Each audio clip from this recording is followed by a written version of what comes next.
है सामने खड़े होके, आपने कहा हमारे पास कुछ नहीं है। आप चाहते हैं कि हम जंग का ऐलान कर दें? तशरीफ रखें। जब जंग का ऐलान हमारे पर जब थोपी गई तो आपने देखा कि आपके शेर दिल कमांडर हमारे फील्ड मार्शल ने किस तरह हिंदुस्तान को मुंह तोड़ जवाब दिया। क्या उसकी इज्जत नहीं करनी चाहिए? क्या उस पर फख्र नहीं करना चाहिए? आप क्या करते हैं? 9 मई जिन्होंने किया वो आप लोग हैं।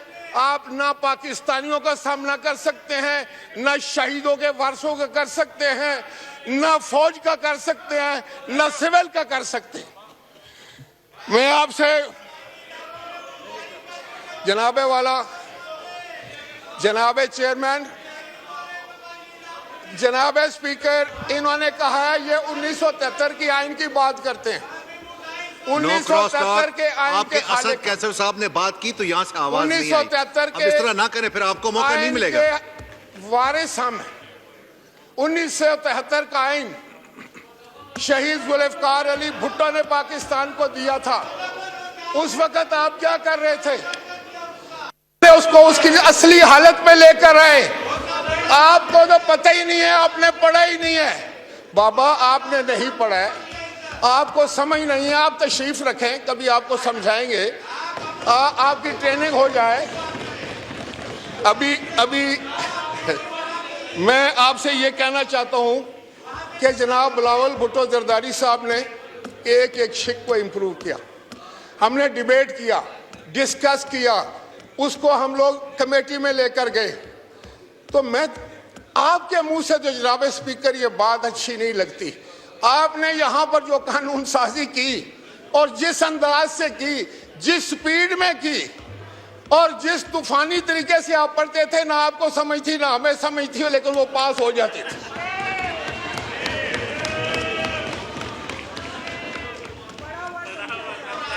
मैं आपको ये बताऊं कि प्रेसिडेंट जो होता है, देखे हमने आपकी बात बड़ी, देखो आप शोर मचाने वाली मशीन तो हो सकते हैं, पार्लियामेंटेरियन बने, हमने बड़े तहम्मुल से आपकी बात सुनी।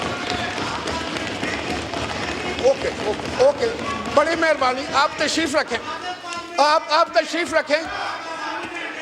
देखें, सारी दुनिया में जो हेड ऑफ स्टेट होता है उसको इम्यूनिटी होती है, सारी दुनिया। आप तशरीफ रखें ना, आप तशरीफ रखें।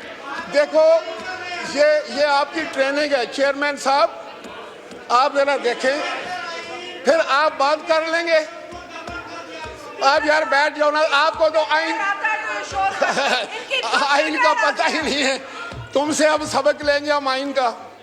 तो मैं ये कह रहा था कि 3 अप्रैल 2022 आपकी कुर्सी पर एक डिप्टी स्पीकर बैठा था इनका, उसने आइन को तोड़ दिया।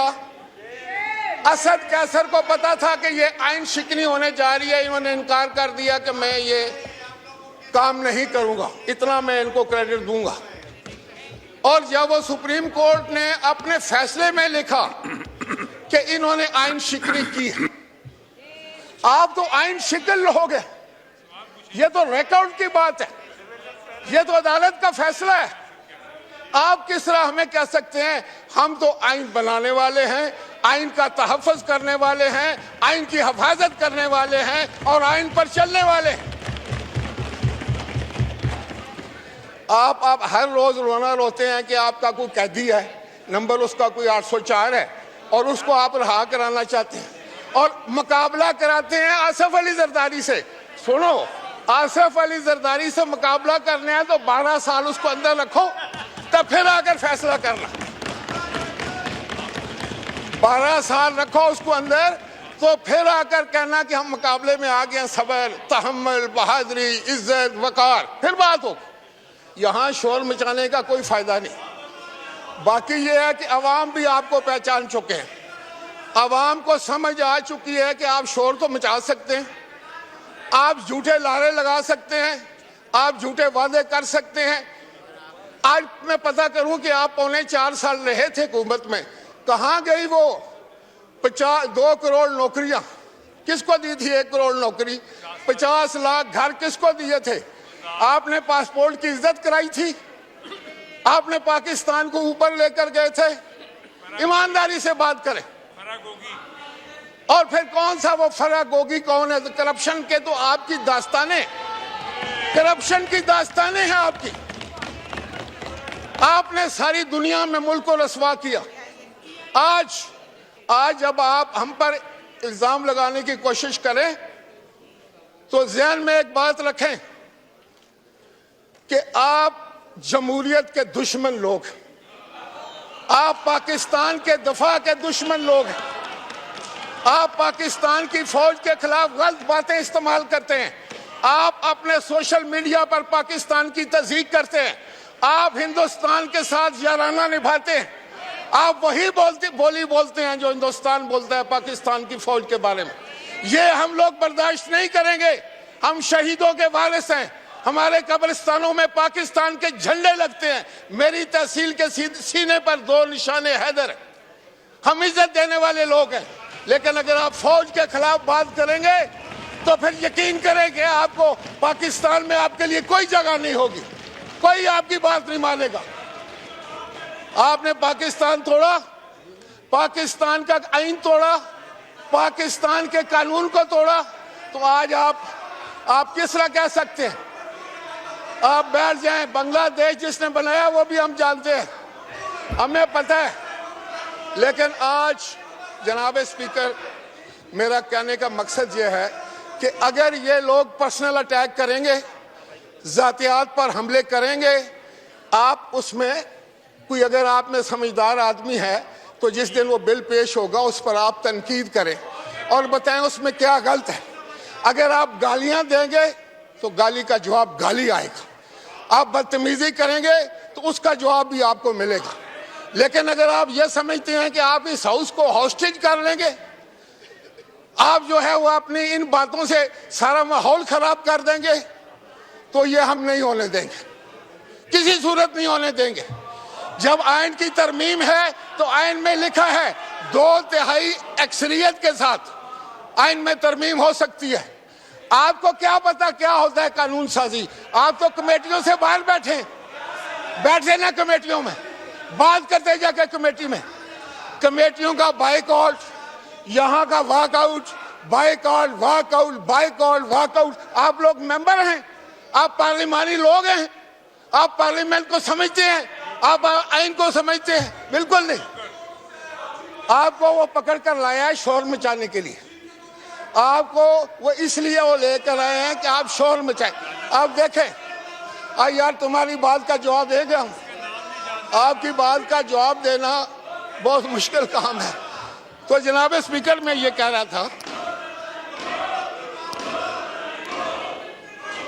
जनाब स्पीकर, तरीका ये है कि जब वो कल बिल पेश हो उस वक़्त अब ये गोश हो, अब तुम्हारा खत्म हो गया, ये तुम्हारे ड्रामे मुक गए, अब कोई फिक्र ना करो, तुम्हारा बंदोबस्त पक्का हो जाएगा। अब आपका पक्का बंदोबस्त है। और जनाब स्पीकर, मैं एक एक बंदे को जानता हूं, मैं दावे से कह सकता हूं ये कंप्रोमाइज लोग हैं। ये यहां पर बैठे हुए हैं, वहां से जाकर कंप्रोमाइज करने के बाद अगर कंप्रोमाइज नहीं हो तो निकलो बाहर। हाँ, ये नहीं चाहते कि इमरान बाहर आए, यहां और बात करते हैं, वहां जाकर और बात करते हैं। आप बिक गया बाबा, हमें पता है, एक एक बंदे का पता है हमें, एक एक बंदे का, हमारे पास पूरी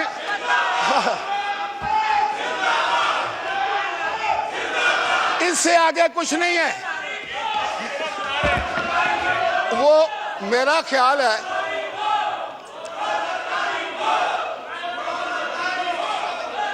आप देखो ना नारा लगाकर आप इमरान को बाहर ला सकते हैं, तो ना इंशाल्लाह ताला जरदारी साहब का बाल भी बीका नहीं कर सकते।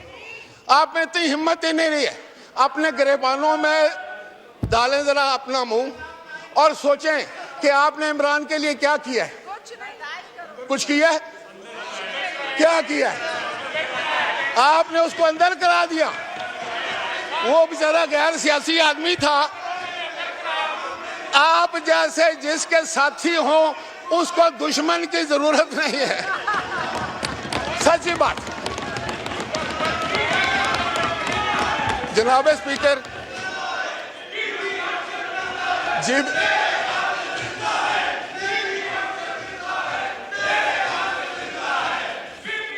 शहीद मोहतरमा बेनजीर भुट्टो आइन और कानून के लिए उसने तो अपनी जान दी थी।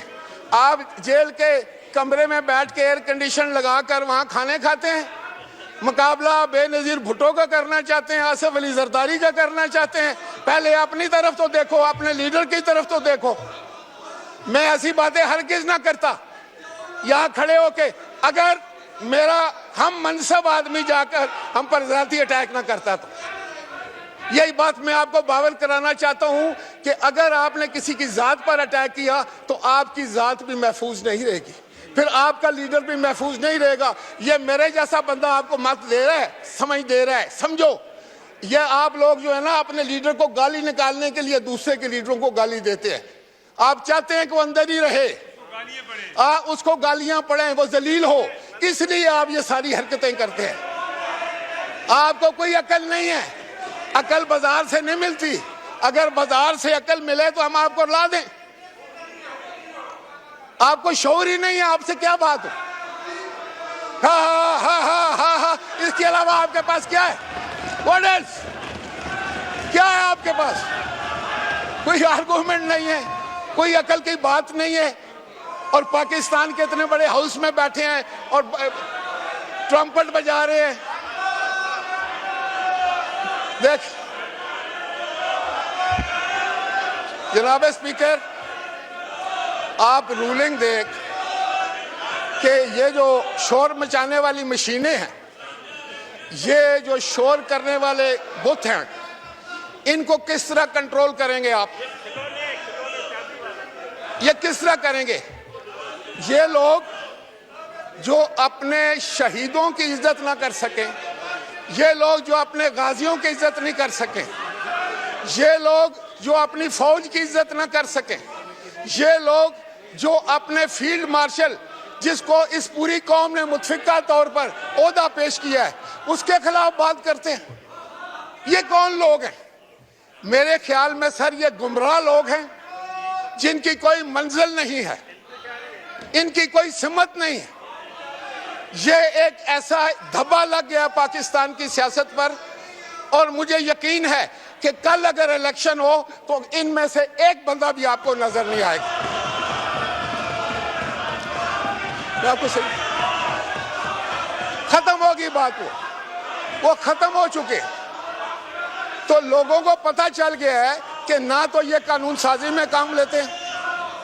देखें, इनमें से किसी एक को खड़ा करके पता करें कि उसने कोई कानून साजी की है, कोई पाकिस्तान के अवाम की बेहतरी के लिए कोई बिल लेकर आया है, कोई उसने कोई ऐसी तकरीर की हो जो पाकिस्तान के अवाम के मफादात की हो, कोई उसने ऐसी बात की हो, उसने कोई मुल्क मस्बत तनकीद की हो। सिर्फ यही है कि जी कैदी नंबर 408 804 कैदी नंबर 804 और ये सारे 420 हैं। ये कौन लोग हैं? जनाब स्पीकर, मैं आपसे मुतालबा करता हूं कि ये हाउस पाकिस्तान के 25 करोड़ अवाम का हाउस है। ये इसके पास इक़्तिदार आला है, ये पाकिस्तान के लोगों की दानिशगाह है। यहाँ पर पाकिस्तान के अवाम की मफाद की बात होनी है और हमने करनी है। ये लोग सिर्फ शोर मचाते हैं, और ये शोर जो है ये इस पाकिस्तान के इस बड़े ईवान की तौहीन है। ये तौहीन का मुर्तकब हो रहे हैं। देखे ना, जिस बंदे के पास कोई आर्गूमेंट नहीं रहता वो शोर करता है। बेहतर तो ये था कि आप मेरी सारी बातें सुन के उसका जवाब देते।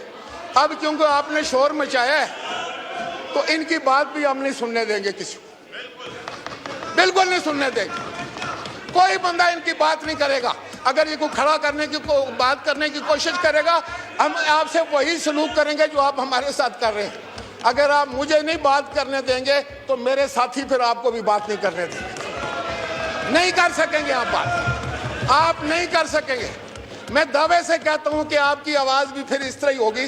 अब आप बैठ जाएं, अभी भी टाइम है। मेरी चंद बातें खामोशी से सुन, खामोशी से सुन, खामोशी से सुन।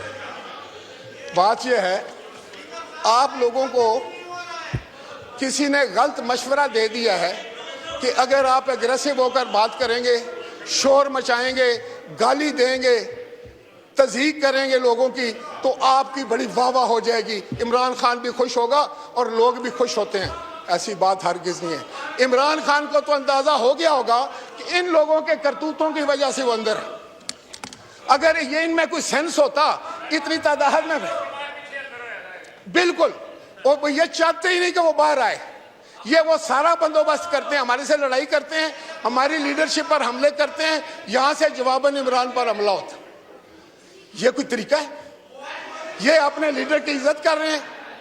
इनमें से किसी एक को पता करो कि तुम कॉन्स्टिट्यूशन पढ़कर आए हो, तुम्हें पता है क्या तरमीम है, तुम्हें पता है आज ऑर्डर ऑफ द डे क्या था। यार, आप सिर्फ शोर मचाने के लिए आते हैं। आप इस हाउस में तनख्वाह लेते हैं इसलिए कि यहाँ शोर मचाएं, आप गालियां दे और चले जाएं। आपने कभी अपने हलकों की बात नहीं की, कभी आपने अवाम की बात नहीं की, कभी उनकी मुश्किलात की बात नहीं की। हला हला हला हला करके आप चले जाते हो। कौन लोग हैं ये, कहां से आए हैं? कहते हैं हमें अवाम इतने बेवकूफ नहीं है कि आप लोगों को मौका दें। वो आप उस वक्त भी कंप्रोमाइज होकर आए हैं, आज भी आप कंप्रोमाइज्ड हैं। आप वहां कोई और बात करते हैं, यहां कोई और बात करते हैं। मैं लिख कर देता हूं, अगर कहें तो मैं एक एक के नाम पढ़कर बता दूं कौन कौन कंप्रोमाइज्ड है, कहां कहां कंप्रोमाइज किया है। तमाम जितने भी आप, ऑल ऑफ यू कंप्रोमाइज। जनाब स्पीकर, आखिर में मैं ये गुजारिश करना चाहूँगा कि मेरी ये इस्तदा होगी कि 9 मई को जो वाक़या हुआ उससे पूरी कौम का दिल आज भी दुखी है। हमारे शहीदों के जो मकबरे थे, जो उनकी